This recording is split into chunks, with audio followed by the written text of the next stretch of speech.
দর্শক, সরকার ৬৯,০০০ রোহিঙ্গাদের অবৈধভাবে যারা সৌদি আরবে গিয়েছে সেই রোহিঙ্গাদের পাসপোর্ট দেওয়ার সিদ্ধান্ত শুধু নেয়নি, সেই পাসপোর্টের কাজও শুরু হয়ে গেছে। সেগুলো প্রায় শেষ পর্যায়ে।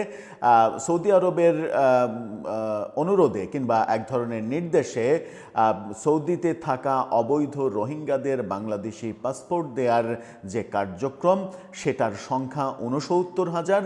সেই কার্যক্রম নিয়ে এর আগেই সমালোচনা হয়েছে। এবার আমাদের পররাষ্ট্র উপদেষ্টা নতুন করে যে মজার সার্কাসের মতো মন্তব্যটা তিনি করলেন, সেটা হচ্ছে যে পাসপোর্ট দেয়া মানে নাগরিকত্ব দেয়া না।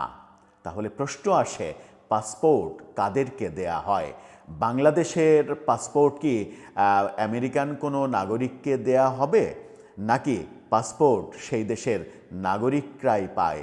আর পাসপোর্ট পেতে হলে ভোটার আইডি কার্ড অর্থাৎ নাগরিকত্বের যে সনদ, সেই সনদটা দেখাতে হয়, সেটার ভিত্তিতেই পাসপোর্ট তৈরি হয়। কোনটা সত্য? চলুন, নতুন নতুন সত্য এই সরকার আমাদেরকে যেভাবে শেখাচ্ছে, যেভাবে আমাদেরকে সব বিষয়ে সরেও সরেয়া ক খ শেখানোর চেষ্টা করছে, এবং তারা মনে করছে তারাই একমাত্র জ্ঞানী, তারাই একমাত্র বুদ্ধিজীবী, বাকি বাংলার 18-20 কোটি মানুষ এরা হচ্ছে বোকাচন্দ্র। সেই ভাবনাটা কিভাবে তিনি প্রকাশ করলেন সেটা একটু জেনে দেখি এই ভিডিওতে। থাকবেন পলিটিক্স টিভির নিয়মিত আয়োজনে।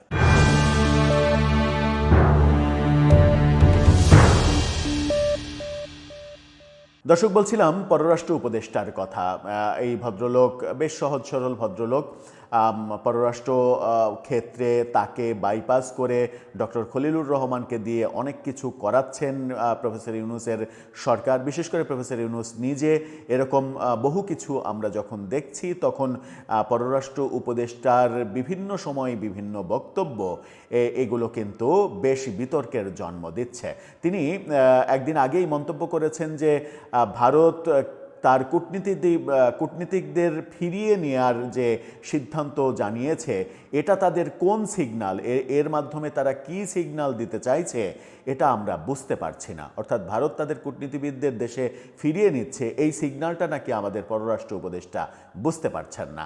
এবার তিনি বলছেন যে রোহিঙ্গাদের পাসপোর্ট দেওয়া মানে নাগরিকত্ব নয়। বাংলা ট্রিবিউনের শিরোনামটা দেখে নিন, সেখানে বলা হচ্ছে রোহিঙ্গাদের পাসপোর্ট দেওয়া মানে নাগরিকত্ব নয়। পররাষ্ট্র উপদেষ্টা তাহলে কি সেটা?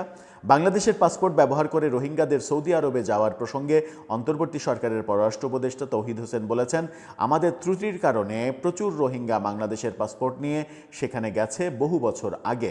তখন হাতে লেখা পাসপোর্ট ছিল, এর মধ্যে প্রচুর দুর্নীতির অভিযোগও রয়েছে। ভালো কথা, আপনি বলেন যে ওরা দুর্নীতির আশ্রয় নিয়েছে, বিগত কোন সরকার এই কাজটা করেছে তাদেরকে আপনি দোষারোপ করেন, কিন্তু আপনি এটা বলছেন কেন যে পাসপোর্ট দেওয়া মানে নাগরিকত্ব না? তিনি বলছেন যে পরিস্থিতি এমন দাঁড়িয়েছে যে যারা আমাদের পাসপোর্ট নিয়ে সৌদি আরবে গেছেন, সৌদি কর্তৃপক্ষ তাদের পাসপোর্ট নবায়নের জন্য আমাদের উপরে চাপ দিচ্ছে।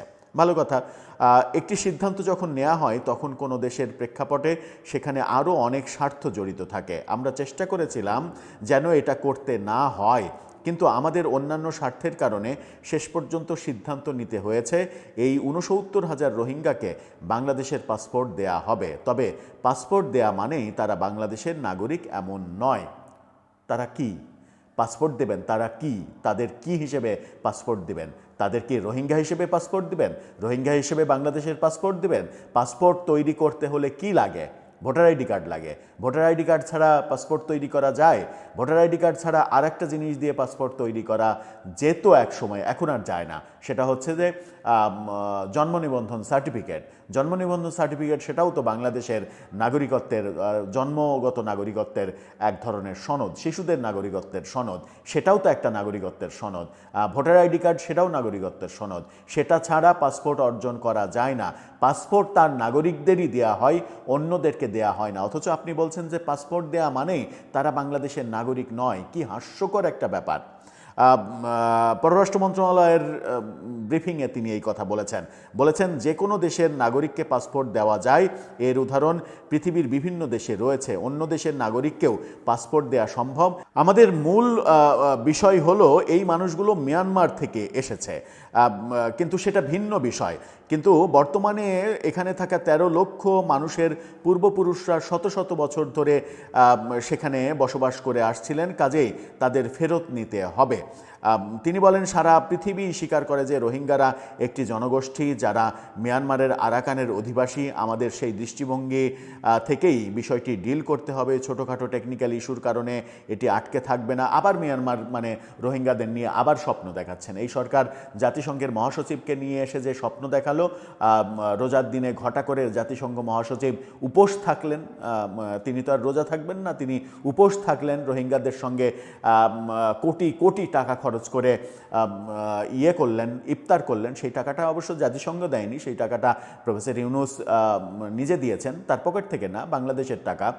সেই টাকা খরচ করে একটা ঢাকঢোল বাজানো হলো যে এই যে রোহিঙ্গারা চলে গেল, আগামী ঈদই রোহিঙ্গারা তার দেশে করবে। তারপরে মানে কত ঈদ গেল কিন্তু রোহিঙ্গারা আর যাচ্ছে না।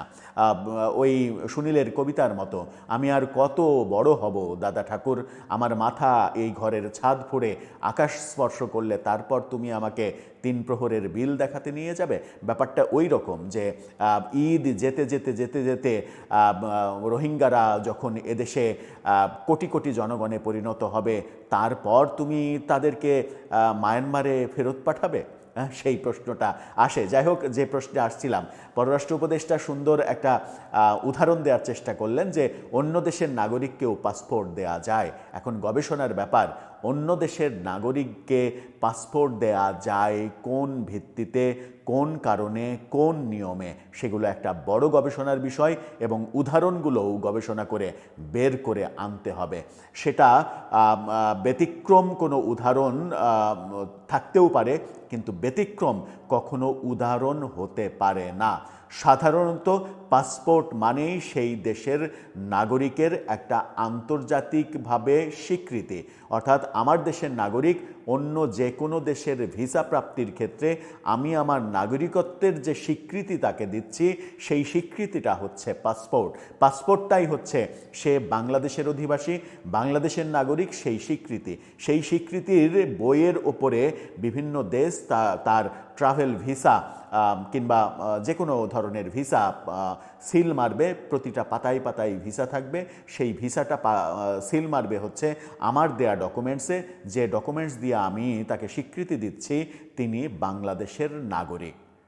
পররাষ্ট্র উপদেষ্টা আমাদেরকে কি বোঝাতে চাইছেন আদতে? এই সরকার আমাদেরকে কি বোঝাতে চাইছে আদতে? দর্শক, আপনি কি কিছু বুঝতে পারছেন? বুঝতে পারলে জানিয়ে লিখতে পারেন আমাদের কমেন্ট বক্সে।